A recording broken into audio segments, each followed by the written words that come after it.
Hi there, my name is Joe Davis and I am a double UP graduate. I got an OTM undergraduate degree and most recently got my MBA in December of 2022, so pretty recently. And I'm thoroughly excited to sit here and be on this video. Tell you a little bit about what I'm up to these days now that I'm no longer in school. I'm currently the Engagement Data Analyst for the Multnomah Athletic Club.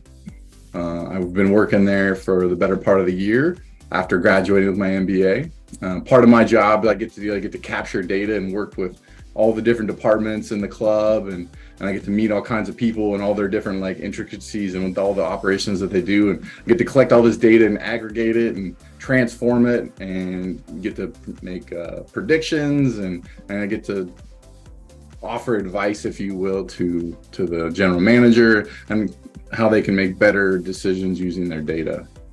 So I got my undergraduate degree in operations and technology management. I tell my family members I do data analytics, right? And so that's a big part of the honing, if you will, of my program that I got to select when I was an undergraduate, was to really focus on business analytics, as that was my passion. And so that's kind of where it all started. And I actually got to continue that while earning my MBA. I was also able to get a business analytics certificate through the school by choosing some select electives, which I was really happy to be able to do. Whereas some people might think of just sheer data and spreadsheets, really what I end up spending a lot of time doing is getting to know the things that the people who are interacting with the members on a sports related basis and the usage of the club and how they measure the engagement of their members, right? So if they're checking out tennis courts or they're checking out the basketball rebounding machines, how often are they being used? And how can we maximize our space, right? And so we have a lot of events at the Mat Club, so there's a big social side of things. And so we get to measure, I specifically get to measure the engagement from our members in regards to social activities, and we try to maximize the return for every single member that's there, because they spend a lot of their time and their money there, and they want to get a return. And so in collecting this data, we get to turn it around really quickly and provide better quality events and better programming for our members.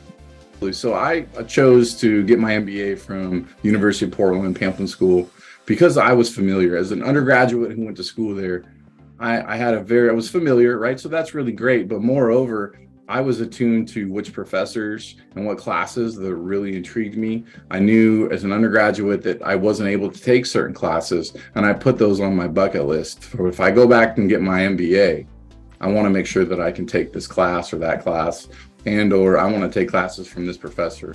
And I knew that going there to do that, I was going to get a massive return on my investment. Second driver was probably started when I was maybe 10 or 12 years old, as my mother, who was a nursing student at UP, used to drag me down to campus and used to swim in the pool underneath Howard Hall. So if you guys have been around long enough to know what that is, they used to have a pool there. It's pretty cool. As a veteran, we come from a different world and a different educational style. But what the Pamplin School of Business was able to mimic was the directness and the effectiveness of the education. I was able to pick and choose the courses that I wanted. I was able to take what I needed, and I had a seamless process, if you will. Sometimes there can be a little bit of paperwork or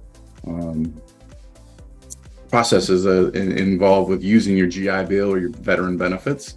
The University of Portland was very efficient, and I never skipped a beat. I never even knew that any of those processes were happening behind the scenes, and I always felt very valued as a student and using my GI Bill.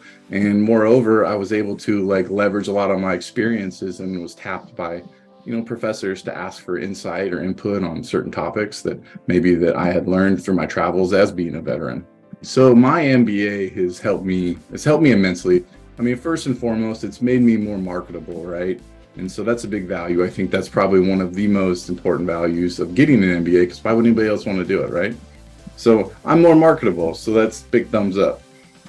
It's also helped me specifically in my current role as an engagement data analyst, specifically from a handful of classes that I was able to take from professors like Dr. Gudi Guntala Dr. Parkman and Dr. Sam Holloway. Been able to take a lot of the classes, like direct lesson plans from those classes, and implement them in my role at work. And so that's been like exceedingly handy to be able to see the return on my time and my effort and the coursework. It's not all theoretical. I'm literally applying exactly what I learned in class. My advice would be to have a general direction in which you want to move into, that you want to go forward with. And I say that because it's a big time commitment, and it's a big investment on family and monetarily to go back to school and to get an MBA. And so have a direction you want to go, because you're going to be more passionate about what it is you want to learn. And in doing so, you'll be a better student. You'll be able to take in more. Instead of trying to think about like, oh, maybe I want to do this or that, you can spend more time saying, I love doing this and I want to do more of this. And so that's my best advice would be, is to have a general direction so that you can work that passion up and do better. Because at the MBA level, a lot of the expectation is that you as the student is going to be the driver of your success. So that the majority of all my MBA courses, they had something that was in common, which was being that there was the theme, if you will, was like flexible adult learning, right? And so that I felt like all my professors kind of carried that into the courses, where that they understood their audience is that we were the adult learners and that we didn't need to be babysat, but moreover that they were flexible enough to let us kind of guide what we wanted to learn through the lessons plan. So we were able to make changes left or right, if you will, spend more time or maybe less time. But they were the ones that were kind of like, hey, what do you want to learn? How do you want to learn this? Like, what's the best way? And so we were able to like have some negotiations, if you will. And that was really nice, because that's that like value there, like that best bang for your buck, where I don't feel like I'm having to take this class and I have to check this box. Like, that's not how it is. And then go UP.